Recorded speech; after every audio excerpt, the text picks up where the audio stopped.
আসসালামু আলাইকুম, স্বাগতম সবাইকে। কুকিং হাউজের আজকের আয়োজনে আপনাদের জন্য নিয়ে এসেছি দারুণ মজাদার এবং হেলদি একটি চাট রেসিপি। আজকে তৈরি করব ভেজিটেবল চাট। ইফতারে যারা ভাজা পোড়া খেতে পছন্দ করেন না, তারা ইফতারের জন্য খুব সহজেই এই ভেজিটেবল চাট তৈরি করে নিতে পারেন।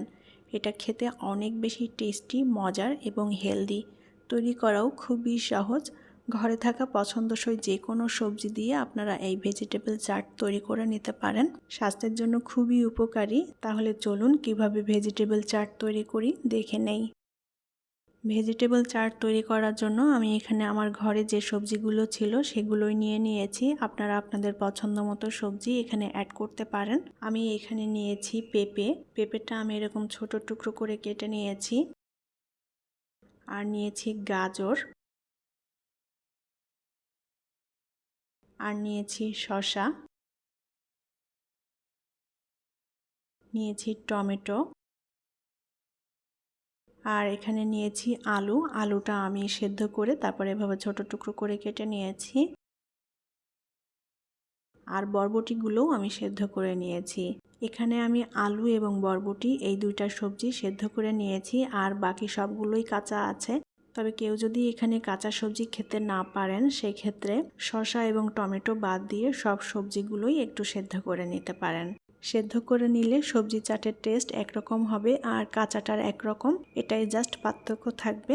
আর এই সবজির চাটের মধ্যে আমি কিছু ছোলা দেব। এখানে ছোলাগুলো সেদ্ধ করে নিয়েছি। এখানে হাফ কাপের মতো ছোলা নিয়েছি। ছোলাটা কেউ না দিতে চাইলে এটা বাদ দিতে পারেন, তবে ছোলাটা দিলে খেতে ভালো লাগবে।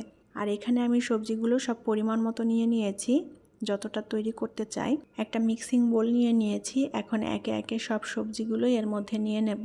আর এখানে আমার ঘরে যে সবজিগুলো ছিল আমি সেগুলোই অল্প অল্প করে নিয়ে নিয়েছি। আপনারা আপনাদের পছন্দ মতো যে কোনো সবজি এখানে অ্যাড করতে পারেন। ছোলাগুলো দিয়ে দিলাম। এখানে কাঁচা ছোলাও ব্যবহার করতে পারেন। এখন এর মধ্যে দিয়ে দেব পেঁয়াজ কুচি হাফ কাপের মতো। কাঁচামরিচ কুচি নিয়েছি 1 টেবিল চামচ, যার যা স্বাদ অনুযায়ী কাঁচামরিচটা অ্যাড করবেন। আর দিয়ে দেব কিছু ধনেপাতা কুচি।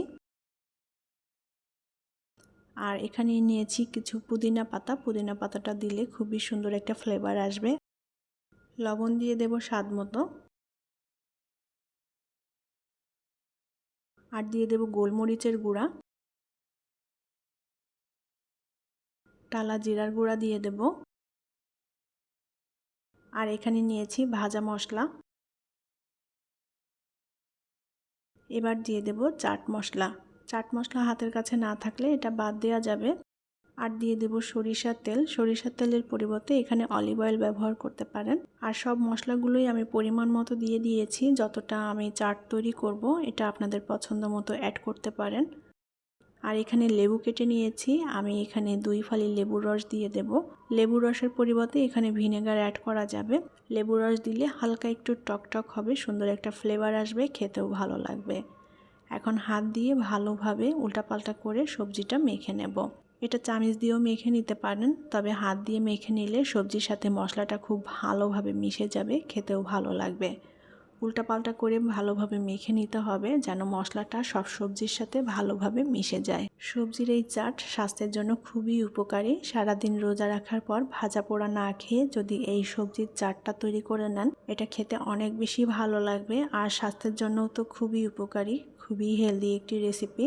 আমি উল্টাপাল্টা করে ভালোভাবে সবজিটা মেখে নিয়েছি। এখন এটা পরিবেশন করব।